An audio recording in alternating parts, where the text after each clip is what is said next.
Good afternoon, ladies and gentlemen. When I was in the primary school, I have a dream. I want to invent a device which could bring you from one place to another in no time at all.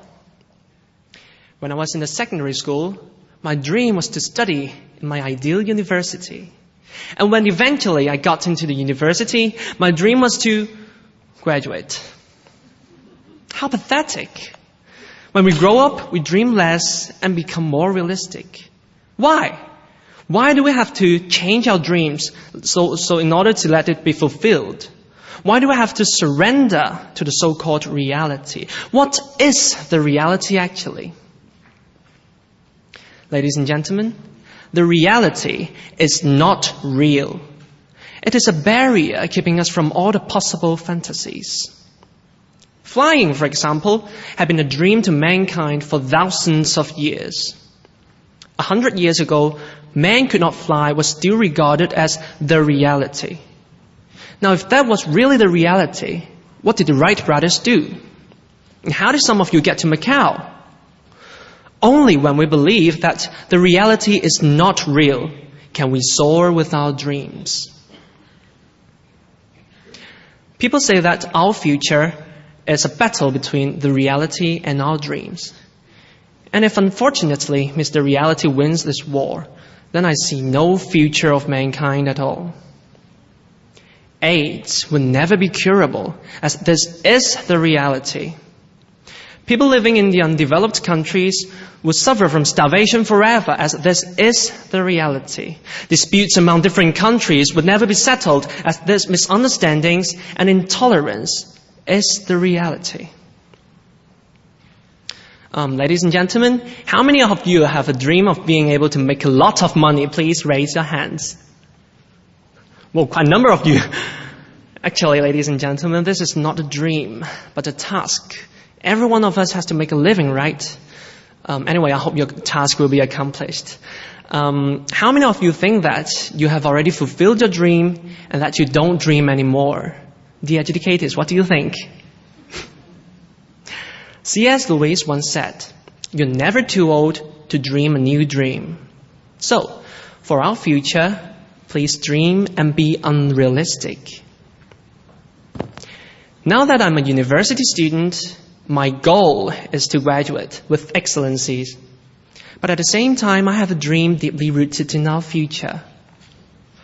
One day, people living in the areas now sweltering with the horror of wars will be able to sit with their families and enjoy their every moment. One day, people from the rich countries are willing to share what they have with those from the poor countries. And those from the poor countries will eventually be able to make their own happy living themselves. One day, different cultures in this age of globalization will coexist with tolerance, and the unfriendly confrontations among them will be eliminated. One day, the globe will share the dream with me, and we'll all contribute to making our dream come true. One day, our dream will defeat the reality. Thank you very much. Thank you. Thank you. Now, in the age of the internet, reading books does not seem as important as it once was. Do you think people can learn as much on the internet as they can by reading books? Which method do you prefer? Thank you very much. Hello again, ladies and gentlemen. Actually, I don't really agree with the first sentence of this topic. In the age of internet, reading books is not as important as it was once. Why? Why is it the case? Why is it the situation, ladies and gentlemen? Actually, internet or books are just like tea or coffee. They are similar, but they are different.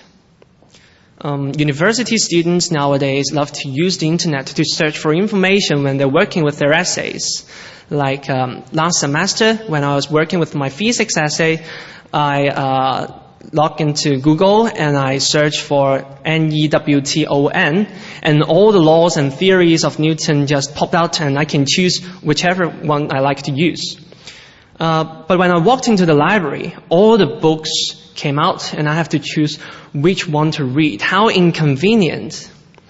Maybe you can say at this moment, oh, internet is better, books, no use, so I have to use internet, right? But let's see the things in another way.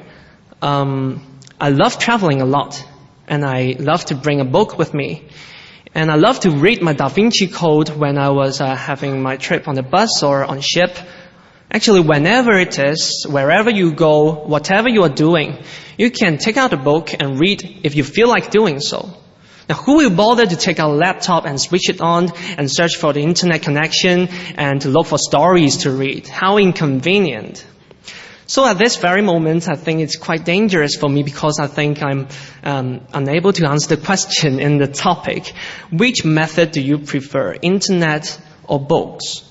Because I love the feeling of conquering 100 pages of Harry Potter more than scrolling down the screen. But at the same time, I love the feeling of searching the things, the speed of my searching the things on the internet more than my wasting my time in the library.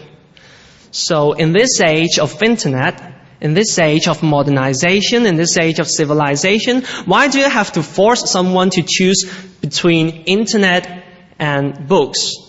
I prefer using both of them. Thank you very much.